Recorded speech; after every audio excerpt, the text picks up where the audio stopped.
तेरी आज्ञा कोई पत न टाल पावे, देवी पत न टाल पावे।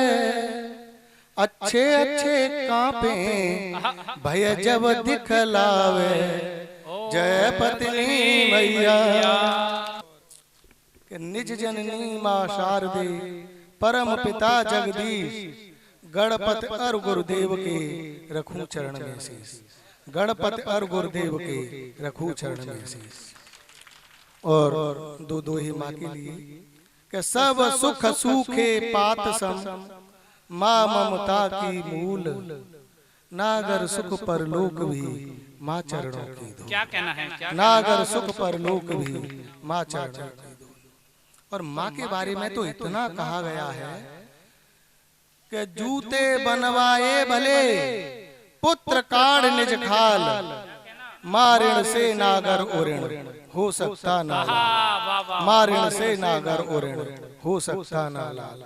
और दो दो ही मानवता के लिए। और उसके बाद मैं सीधा सीधा काव्य पाठ पर आता हूँ कि क्या रोटी का धर्म है, क्या पानी की जात। भूख समझ पाए भला क्या मजहब की बात।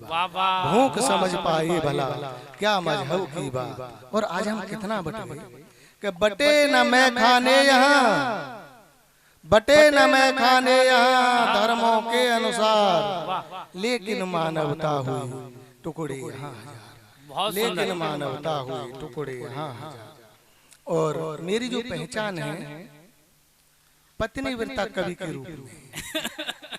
आज अपना मासा पूरा खोल देंगे।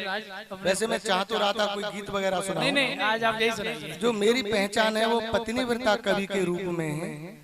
और मुझे लगता है इस मंच का क्या पूरे भारत का एकमात्र पत्नी व्रता कवि है। इसलिए जोरदार तालियां इनके सम्मान में।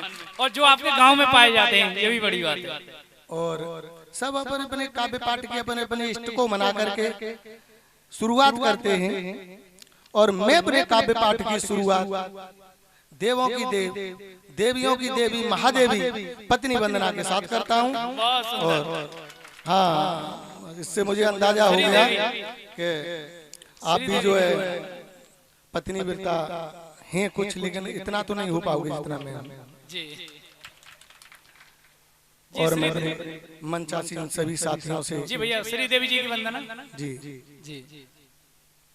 जय पत्नी मैया देवी, जय पत्नी मैया। देवों में सर्वोपरि जग जाने भैया, देवी जय पत्नी मैया। बहुत सुंदर शब्दों पर ध्यान देना। अगली पंक्ति रख रहा हूँ कि बिन तेरे पति कोई दुखी नहीं जग में, देवी दुखी नहीं जग में। डांटन पे जब आवे नहीं चूके मग में, जय पत्नी मैया। और कोई चाहे डीएम हो, एसडीएम कुछ भी हो, वो घर से बाहर है। घर पे तो सबका एक जैसा ही हाल है कि तेरी आज्ञा कोई पत न टाल पावे, देवी पत न टाल पावे। अच्छे अच्छे कांपे भय जब दिखलावे, जय पत्नी मैया। और इसकी सेवा में कौन कौन है जी? के सास ससुर पति देवर सेवा में तेरे, क्या कहना? नित सेवा में तेरे। तुमसे बिगड़ी मानो विपता ने घेरे, जय पत्नी मैया। और क्या है? पति को कहते हैं प्राणपति, और पत्नी को क्या कहते हैं? हर देवता को किसी ना किसी मिष्ठान का अपने अपने अलग है। सबको किसी को लड्डू का भोग लगाया जाता है, किसी को हलवा का लगाया जाता है, किसी को पूड़ी का लगाया जाता है। लेकिन इसको क्या पसंद है कि पति संकट की सूचक प्राण सदा पीती, देवी प्राण सदा पीती। कोई फल मिष्ठान न भावे कड़ी खाए जीती जय पत्नी मैया। बहुत सुंदर मां साहब, क्या कहना है आपका? और सर जिंदाबाद। आगे अच्छा कड़ी है। जिस पति के अगर बिगड़ गई, हर देवी देवता के अस्त्र शस्त्र अलग अलग हैं, किसी के अस्त्र हैं किसी के शस्त्र हैं, लेकिन इसके मतलब मल्टीपर्पज है। वही काम अस्त्र का करते हैं, शस्त्र का करते हैं और किचन में करते हैं। कि पति से जब तू देवी क्रोधित हो जावे, देवी क्रोधित हो जावे, फुकनी बेलन चलते चिमटा चटकावे जय पत्नी मैया। और अंतिम बन के पत्नी की जो आरत मैं सभी को देना चाहता हूं कि घर में शांति रखने का सबसे अच्छा मंत्र है कि पत्नी की जो आरत प्रेम सहित गावे, देवी प्रेम सहित गावे, क्या कहना? कष्ट रहे ना कोई, सुख नित दिन पावे जय पत्नी मैया। बोल पत्नी महारानी की। भाई साहब की पीड़ा है जो मुझे लगता है। जय हो। जोरदार तालियां नागर जी के लिए। और मुझे ये देख के बहुत हर्ष हुआ। आज हम ये समझते थे कि हम ही हैं, ये हमारे बड़े भाई भी हमसे भी ज्यादा बड़ी पत्नी मिलता है, उनके लिए मैं नमन करता हूँ जी। आप बहुत अच्छा सुन रहे हैं, आप बहुत अच्छा सुन रहे हैं। इतना अच्छा हजारों की भीड़ में नहीं सुना जाता। शानदार बात। कभी कभी यही पता नहीं लगती कि हम क्या सुना रहे हैं और सामने वाला क्या सुन रहा है। एक बार मेरे साथ ऐसा ही हुआ, सुनिए क्या हुआ कि एक बार मेरा काव्य पाठ सुनकर एक बूढ़ी अम्मा रोने लगी। एक बार मेरा काव्य पाठ सुनकर एक बूढ़ी अम्मा रोने लगी। मुझे देख के बड़ी फिक्र होने लगी। थोड़ी देर बाद मेरा काव्य पाठ बंद हुआ, मैं को स्वच्छंद हुआ, मंच से उतरकर अम्मा के पास आया। उन्होंने बड़े प्यार से अपने पास बिठाया। मैंने कहा अम्मा क्या ताने बाने बोल रही थी? कविता बड़ी ध्यान से सुन रही थी। अब सुनना अम्मा क्या सुन रही थी? अम्मा बोली बेटा मैं क्या ताने बाने बुनती, कविता क्या खाक सुनती। एक दिन तुम्हारी तरह से, एक दिन तुम्हारी तरह से ही मेरा पड़रा चिल्लाने लगा। एक दिन तुम्हारी तरह से ही मेरा पड़रा चिल्लाने लगा, खूंटा पे जौहर मचाने लगा।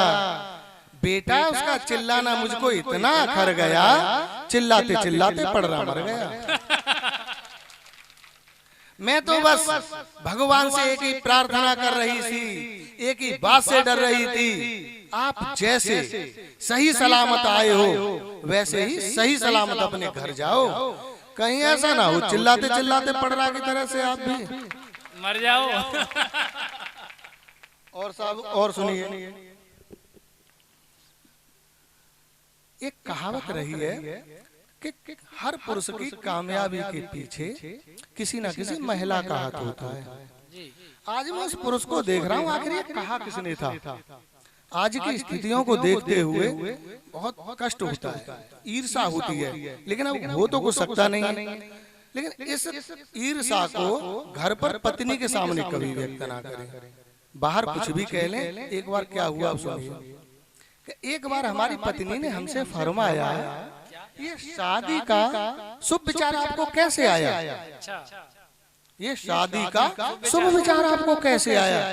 दोस्तों इतना सुन के मेरी आंखें जल गईं। अच्छा दोस्तों इतना सुन के मेरी आंखें जल गईं। कुछ पंक्तियां आवेश में निकल गईं। जब हमसे रहा ना गया तो उनसे यूं कहा, हमारा सब कुछ ठीक ठाक चल रहा था, न जाने दोस्त कब से चल रहा था। एक दिन उसने अपना मुंह खोला और हमसे बोला, भला बिना बीवी बच्चों के भी कोई चैन से सोता है? हर कामयाब इंसान के पीछे किसी न किसी महिला का हाथ होता है। हमने उसकी ये मिथ्या बात हृदय से लगा ली, उसके बहकावे में नचा ली। अगर हम कुंवारे होते तो यूं बेबस नजर न आते, हम भी कामयाबी का शिखर पर परचम लहराते। अब देखना, मैंने उदाहरण दिए बिना शादी वालों के या जिन्होंने छोड़ दिया है। मोदी जी को ही देख लो, आज मोदी जी को देख लो, बीबी को छोड़ के पीएम बन गए। कुंवारे योगी आदित्यनाथ तो सीएम बन गए। माननीय एपीजे अब्दुल कलाम तो राष्ट्रपति बन गए और बाबा रामदेव आंख मार मार के बिजनेस के शिखर पर तन गए। बाबा रामदेव आंख मार मार के बिजनेस के शिखर पर तन गए। अरे सलमान खान को देख लो, कितने फिट हैं, मोह माया से स्वच्छ हैं। राहुल गांधी तो कांग्रेस के अध्यक्ष हैं। क्या कहना है, अच्छी अच्छी उदाहरण ला रहे हैं। माननीय अटल बिहारी, कुछ बहनें हमारी, टाटा हो चाहे बाटा हो, बताओ किसी कुंवारे को आज तक कोई घाटा हो? साथियों, इतना सुन के ये जो लास्ट वाली पंक्तियां हैं, ये बहुत ध्यान की पंक्तियां हैं, ध्यान से सुनो। साथियों, इतना सुन के पत्नी बोली, आज आपकी हसरत भी मिटाती हूँ, कामयाब फिर किसी दिन बना दूंगी, आज आपको थोड़ा ऊपर पहुंचाती हूँ। कामयाब फिर किसी दिन बना दूंगी, आज आपको थोड़ा ऊपर पहुंचाती हूँ। साथियों, इसके 2 दिन बाद हमको होश आया, हमने अपने आप को एक प्राइवेट हॉस्पिटल की 7वीं मंजिल पर पाया। पूरा शरीर अकड़ा पड़ा था, जकड़ा पड़ा था, कहीं पट्टियां बंधी थी तो कहीं प्लास्टर चढ़ा था। और जैसे ही हमने आंख खोली, सामने पत्नी दिखाई दी। तो ये देख के वो मुस्कुराई, कान में आके यूं फुसफुसाई, कहो तो कामयाब भी बना दूं, कहो तो कामयाब भी बना दूं, ऊंचाई इतनी काफी है कि बिल्कुल ऊपर पहुंचा दूं। और बस अंतिम 2 मिनट की एक रचना देकर के अपना स्थान लूंगा मंच पर। अभी बहुत कवि हैं, हमें इन सबको सुनना है कि कभी भी घर पर एक बात तो गांठ बांध लो कि पत्नी की कभी कोई गलती होती ही नहीं है। जो गलती होती है वो हमारी होती है। बात एक ही है कि हम समझ नहीं पाते उसे।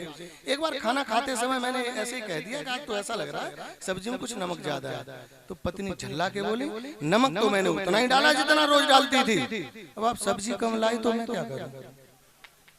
गलती आ गई होगी समझ में किसकी? अंतिम रचना 2 मिनट में। जी भैया। एक बार नहाते समय अंडरवियर और बनियान को नम पाकर हमने पत्नी से बस यूं कहा, थोड़ा समझा कर, अरे कोई काम हंसी खुशी से भी कर लिया करो, हर काम करती हो मुंह फुलाकर। आपको कोई काम ढंग से निपटाना नहीं आता, कपड़ों को निचोड़ के सुखाना नहीं आता।